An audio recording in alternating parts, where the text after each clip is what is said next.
전 세계인의 이목이 집중됐던 미국의 2차 대선 TV 토론도 끝이 났습니다.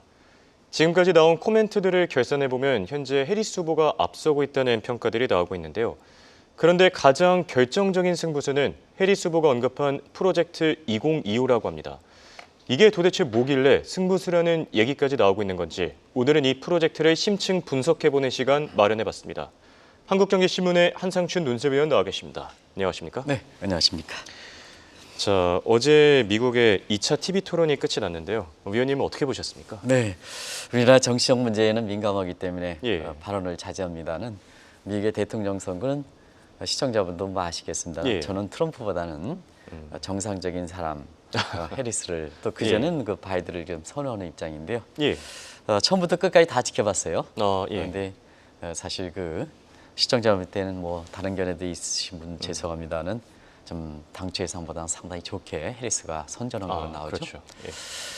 사실은 이렇게 해리스가 나오는 데 있어서는 이 미국 내보다도 동맹국들이 더 이렇게 좋은 평가를 내리는 것도 한번 우리 입장에서는 주목하실 필요가 있는 것이 아닌가 생각합니다. 여러 평가 나옵니다. 그러나 이 공화당 지지층과 민주당 지지층이 동수를 놓고 조사한 결과를 보면 미 국민들이 63%가 지금 그 해리스가 이겼다 하는 이런 평가를 내고 있습니다. 사실 표본을 산출할 때는 표본에 샘플링 에러라는 게 있거든요. 그래서 민감한 이슈만큼 공화당 지지층, 민주당 지지층 50대 50해서 하는데 63% 나오는 것은 사실 의미는 더 크다. 해리스의 승리는 더 크다 하는 것을 말씀드리겠습니다. 관건이 됐던 게 트럼프 후보가 1차 TV 토론, 바이든 때는 평정심을 이렇게 찾았습니다는 과연 평정심을 잃을 것인가? 잃었죠. 그다음에 팩트 체크 결과를 보면 트럼프 후보의 말 한마디 이런 게 전부 팩트 체크가 바로 들어가는데요. 거짓된 부분이 상당히 많이 나왔습니다. 검사 출신의 입장에서는 상당히 반박이 됐기 때문에 평정심을 잃었다 이렇게 보시면 되겠고요. 그런 과정에서 죄송합니다. 아닙니다. 그 TV 토론 직전에도 공화당 내 지지층들이 좀 이탈하는 분위기가 있었습니다는 이번에는 TV 토론 이후에 공화당 지지층들의 분열이 앞으로 시간이 가면 가서 가속되지 않겠냐 하는 것이 워싱턴 정가를 중심으로 나온다 이렇게 보여졌습니다. 반면에 그 해리스 후보는 대선에 이번에 들어갈 때는 처음으로 참석하는 거 아니겠습니까? 그렇죠. 그래서 이렇게 빅 이벤트에서 보통 아무리 간이 크다 하더라도 사실 굉장히 흔들리게 되거든요. 나비스의 트랩이다 하는 표현을 쓰는데요. 초보자의 함정이라 하는데요. 이것을 트럼프가 누렸습니다는 해리스가 아주 완벽하게 이것을 극복했다는 평가들이 나오고 있습니다. 그런 과정에서 우리가 여론조사는 63%가 이겼다 하지만 1차 TV 토론 때 바이든 후보가 워낙 실망을 줬거든요. 그런 과정에서는 이번에 해리스의 선전은 체감적인 것, 설문조사 결과보다도 체감적인 민주당 지지층들의 어떤 승리는 더 크게 평가하는 것이 아닌가. 그렇다고 본다면 민주당 지지층들은 공화당 지지층이 분열에 반해서 좀 이렇게 뭉치는 계기가 되지 않겠나 이렇게 보고 있습니다. 앞서 말씀드린 같이 우리 입장에서는 어떻습니까? 이렇게 한미 관계가 있고 여러 가지 이야기 관계가 있습니다는 우리 입장에서는 역시 남북한 간의 지정학적 위험을 감안한다면 북한에 대한 태도, 그다음에 지정학적 위험 이런 건데요. 프리라이더를 주장했던 트럼프 이런 데에서 북한에 대해서 이번도 TV 토론에서 해리스가 집어쳤습니다는 북한의 김정은과 유화 제스처 이에 비밀적인 상황도 많이 나와서 의외로 굉장히 좀 트럼프가 굉장히 북한을 선호하는 이런 쪽이 지적을 받았습니다는 사실 우리 입장에서 상당히 안도하는 이런 결과가 나온 것이 아닌가 생각합니다. 네, 알겠습니다. 자, 그리고 밤사이 중요한 이벤트가 하나 있었죠. 바로 CPI 이벤트였습니다. CPI가 그런데 다소 혼조되게 나왔습니다. 그럼에도 불구하고 미국 증시가 시원하게 올라줬는데 엔비디아가 물론 그 중심에 있었고요. 그런데 엔비디아의 개별 호재도 있었지만 결국에는 해리스 트레이드 때문이다 이런 얘기들이 나왔는데 이런 시각은 왜 나오는 거죠? 네, 지금은 과도기입니다. 경제상으로 보면 과도기죠. 그런 측면에서 PMI도 제조 PMI에서 서비스 지표가 서로 엇갈려 나왔죠. 실업률 지표도 서로 엇갈려 나왔죠. 물가도 서로 엇갈려 나왔죠. 이런 측면이거든요. 그런 과정에서는 사실 이번에 시카고 페드 같이 보면 많은 사람이 9월 달에 B컷 얘기를 많이 했습니다. 한때는 이게 50-50, 50대 같습니다. 그렇죠. 그런데 이제 연초부터 우리는 9월부터 9월에 25% 0.25% 줄기차게 추정했는데요. 그 시각이 어떻게 되느냐 하면 50-50에서 70대 30으로 B컷의 가능성은 줄어들었고요. 이번에 보면 이번에 인플레 지표 이후에 85대 15로 이건 뭐 거의 확률 게임이기 때문에 0%가 나올 수가 없거든요. 그런 측면에서는 9월에는 일단은 베이비 컷의 가능성이 높아졌다. 그러면 B컷은 증시 약재고 베이비 컷은 증시 호재라는 말씀을 드렸습니다. 왜냐하면 펀더멘털이 받쳐주기 때문에 그런 측면에서 미 증시가 환호했다 이렇게 보게 되겠는데요. 엔비디아 주가가 많이 올랐습니다. 개별에서 보면 앞서 말씀드린 같이 사우디의 공급 문제, 젠수랑의 발언 문제 이렇게 있습니다는 사실 엔비디아가 많이 오르긴 했습니다는 대만계 앙티프리너 기업들의 TSMC라든가 이런 것도 4% 이상 다 급등했거든요.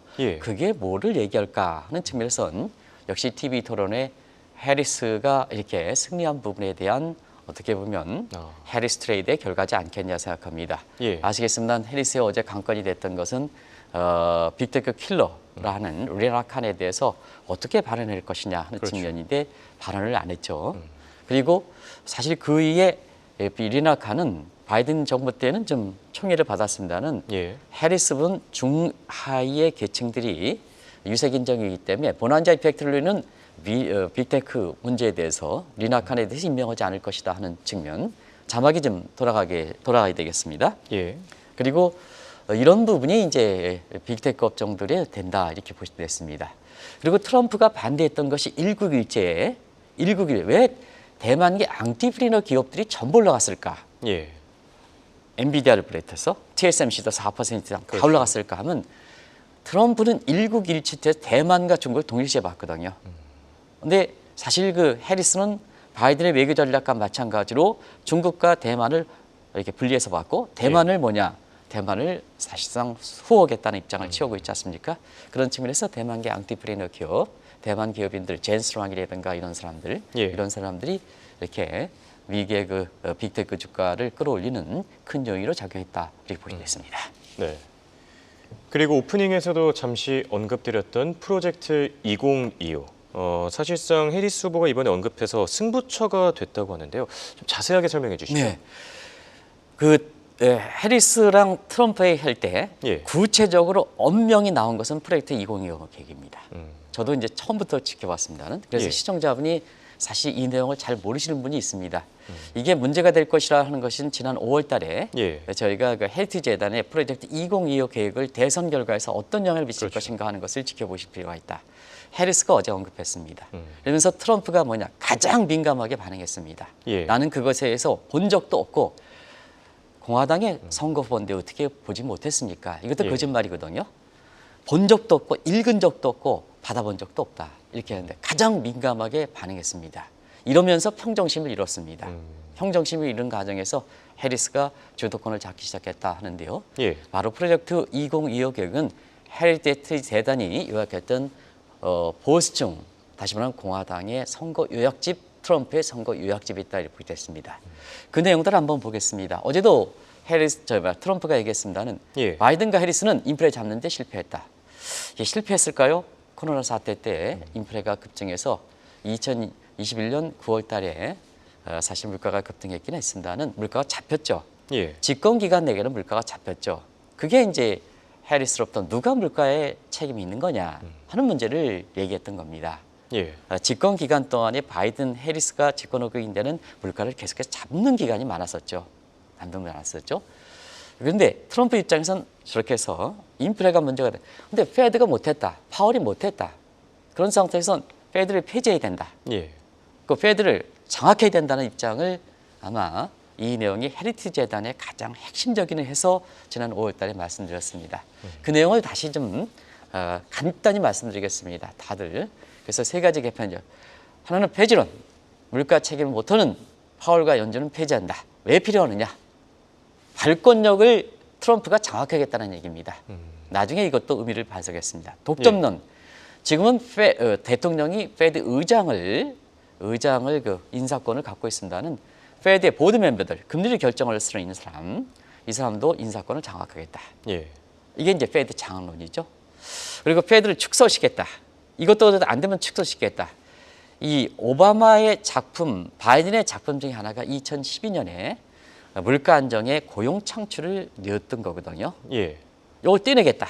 고용 창출. 그래서 바이든 작품, 오바마의 작품을 떼내겠다 하는 입장이죠. 이런 입장을 했거든요. 그래서 이것은 올해 그 3월 달에 전인대 이후에 시진핑이 인민일행을 장악했던 경로와 동일한 경로거든요. 그래서 결국은 그때부터 논란이 돼서 한국경제TV 입장에서는 사실 제일 먼저 이것을 진행했습니다. 이것을 어제 TV톤에서 해리스가 결국 언급하고 트럼프가 평정심을 잃고 해리스가 승리하는 이런 계기가 됐다 하는 것을 말씀드리겠습니다. 네. 자, 그렇다면 이런 구상이 왜 나온 건지에 대해서 살펴보면 좋을 것 같은데요. 이번 2차 TV 토론에서 트럼프 후보의 감세 정책은 쟁점이 되지 않았습니까? 네. 사실 대통령은 미국의 국민들을 대변하는 공복입니다. 최고 공복입니다. 근데 트럼프는 대통령보다도 자기 사익 그리고 대통령 자리를 자기 사익 이게 이제 1인 군제 1인 독재가 되겠죠. 그런 측면에서 미국 사회의 영웅만 부각시켰던 겁니다. 그게 이제 연초부터 루즈벨트죠. 미국이 뭐냐? 자, 바이든 행정부가 올해 연초에는 미국 경제가 붕괴, 대공황됐지 않았냐. 그런 적 있죠. 물론 이것도 사실이 아닙니다는 후보 대통령에 비유했죠. 대공황을 초래했던. 그래서 2차 TV 토론에서는 해리스 후보도 대공황을 초래했던 바이든과 마찬가지로 책임이 있다 하는 것도 얘기했죠. 물론 미국 경제 성장률이 아시겠습니다. 올해 1분기 성장 1.4%, 2분기 성장이 3.0%니까 전혀 대공황과 관련이 없죠. 근데 자, 대공황을 왜 얘기했느냐 하면 미국 경제 역사상 가장 시련이 대공황이 아니었습니까? 그걸 극복한 사람이 루즈벨트 아니겠습니까? 그럼 루즈벨트식으로 한번 정책을 해서 뉴딜 정책을 보겠습니다. 물론 뉴딜 정책도 성격이 다르긴 하지만 재정 지출은 빚내서 더 쓰자. 이건 뭐 트럼프가 일기 때부터 강조했던 얘기죠. 현대통화론전 이론. 재정 지출은 빚내서 쓰겠다. 근데 재정 수입적인 측면에서는 어제도 감세 문제, 소득세 폐지 면이라든가 법인세 감면 문제가 얘기됐지 않습니까? 그러면 재정 지출 측면에서는 빚내서 더 쓰자 하는 입장에서 재정 수입 쪽에서는 미국의 재정의 양대 수익 구조에 해당되는 법인세 대폭 감면, 그것도 21%에서 15% 감면, 소득세 폐지하자. 그러면 어떻게 되겠습니까? 재정 적자, 국가 채무 문제가 되지 않습니까? 이거 줄여야죠. 그런 측면에서 재정 적자 보존을 위해서 본드 머니테이션, 부채의 화폐화를 추진하다 보니까 중앙은행이 반대에 폐지해야죠. 장악해야죠. 발권료? 빼야 되죠? 안 되죠? 장악해야죠. 이게 본드 머니테이션이거든요. 나중에 좀 설명드리겠습니다. 이 방안 차원에서 해리스 재단의 페드의 폐지론, 그다음에 장학원이 그때 당시에 나와서 사실 중앙은행 입장에서 장악당한다. 그게 실현 여부와 관계없이 이런 구상했다는 자체가 잘못된 거기 때문에 5월 달에 진단해 드렸지 않습니까? 그런 내용이 이번에 TV 토론에서 구체적으로 프로젝트 2025 교육이 나오면서 지금 미국 사회 트럼프 트레이드보다는 해리스 트레이드가 나오는 배경이다 하는 걸 말씀드리겠습니다.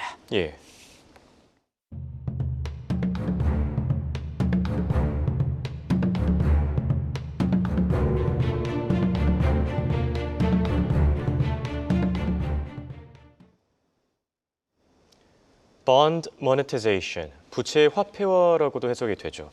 앞으로 가면 갈수록 더 중요한 문제가 되지 않을까 싶은데요. 자세하게 설명해 주시죠. 네, Bond monetization은 다들 아실 겁니다. 부채 화폐화. 그래서 미국은 지금도 재정 적자가 시달리지 않습니까? 국가 채무. 어제도 뭐 연방부채 상환 문제에서 했습니다는 이런 상태에서 이게 이제 재정 적자는 국채 발행이 쌓이게 되는 거거든요. 그러면 국채에 대한 매력이 떨어지는 거 아니겠습니까? 그렇죠? 아무리 금리가 인하되더라도 국채 매력은 디폴트가 되는데 무슨 놈의 안전자산입니까? 금리가 떨어져서 채권가가 올라가 그보다는 디폴트가 원본이 디폴트가 되는데요.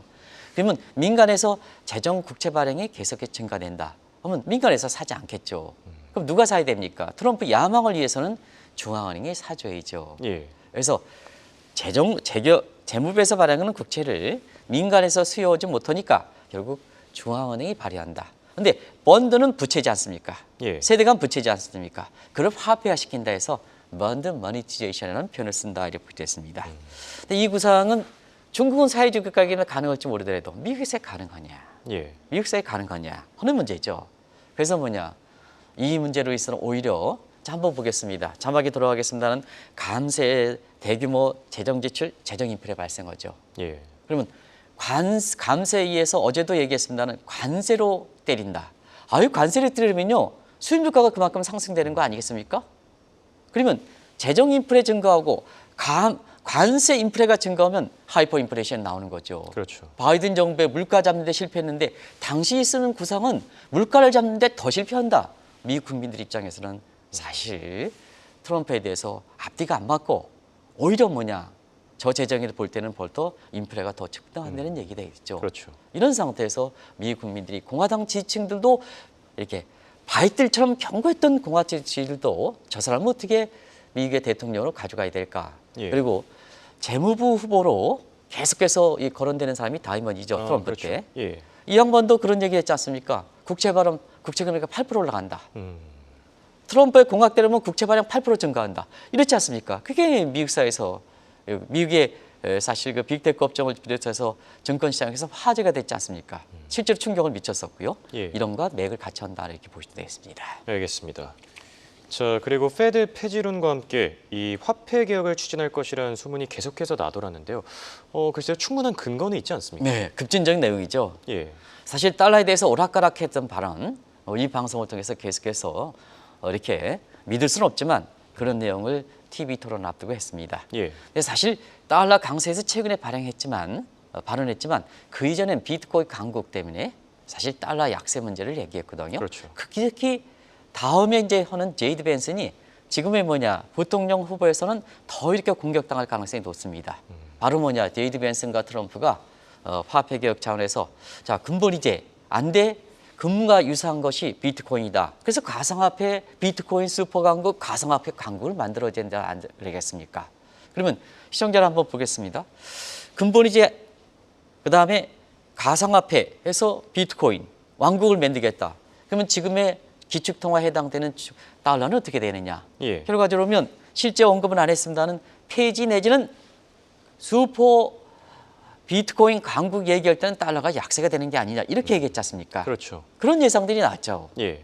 근데 이번에 TV 토론 앞에 여론이 너무 이렇게 안 좋기 때문에 이걸 또 확 뒤집었어요. 달러 강세 발언 이렇게 했었죠. 그러다 보니까 이것 또한 맞지가 않았다. 이게 팩트 체크에 들어가서 결국 이번에 굉장히 바이든 대통령 입장에서는 좀 고령이시기 때문에 예. 이런 문제 즉각 대응하지 못했지만 그리고 또 ABC가 주관했을 때 보면 예. 팩트 체크 기능이 바로바로 들어가거든요. 이게 이제 사실 어느 쪽에 주관하느냐에 따라서 다른데 바로 팩트 체크가 되니까 미 국민들도 알게 되는 거죠. 현실도 그렇게 알게 되는 거고. 그래서 이번에 해리스가 초본자인도 불구하고 승리하게 된 배경으로 들어간 게 아닌가 생각합니다. 네. 그리고 화폐 개혁 구상과 관련해서는 대공황을 구했던 루즈벨트 그리고 분열된 미국을 하나로 꿈꿨던 이 링컨 대통령, 자, 이 두 인물을 꿈꾸는 게 아닌가 하는 시각도 있는데요. 왜 네. 그렇습니까? 헤리티제전에서 했던 프레티 20위원회 할 때, 예. 자 트럼프는 영웅을 꿈꾼다. 경제에서 영웅이 뭐냐? 루즈벨트다. 그렇죠. 그럼 미국의 분열이 지금의 미국의 분열이 갈기갈기 찢어져 있는데요. 예. 여기에 남북 전쟁을 일으켰던 남북과 남부 지역과 예. 북부 지역의 균열이었었거든요. 그걸 극복한 사람이 누굽니까? 링컨이죠. 링컨이죠. 예. 영웅을 꿈꾼다는 얘기입니다. 아. 그런 과정에서 지금의 마가 구상이라든가 이런 것, 이걸 좀 남겨주시기 바랍니다. 예. 마가 구상이라든가 이런 걸 한번 보겠습니다. 다음 자막이 이렇게 예. 나오면 한번 보겠습니다. 얼마나 이렇게 링컨을 꿈꾸는지. 자, 링컨이 위대한 미국을 그때 당시에 걸었습니다. 이게 맥 구상입니다. 맥 구상 한번 보시죠. Make American Great입니다. 뭐가 틀립니까? 지금의 마가 구상과 어떻게 틀립니까? Make American Great는 똑같습니다. 예. 다시 한번 하자. 어게인이 붙어서 마가 된 겁니다. 관세 한번 보겠습니다. 트럼프가 중국에 100% 때려, 하이 테리프 텍스, 고관세 때려. 트럼프도 어제 고관세를 때린 거 아니겠습니까? 예. 그리고 재정이 펑크됐죠. 노예제 폐지로 인해서 남북 분정, 남북 전쟁에 전비 지출이 많다 보니까 전비가 텅텅 비었죠.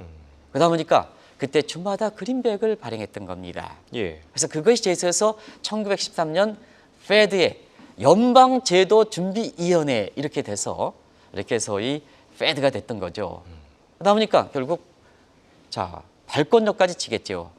그러면 헤리티지 재단에 구상했던 페드의 폐지론 발권료가 거의 동일하지 않습니까? 거의 동일하지 않습니까? 예. 이게 동일하지 않습니까?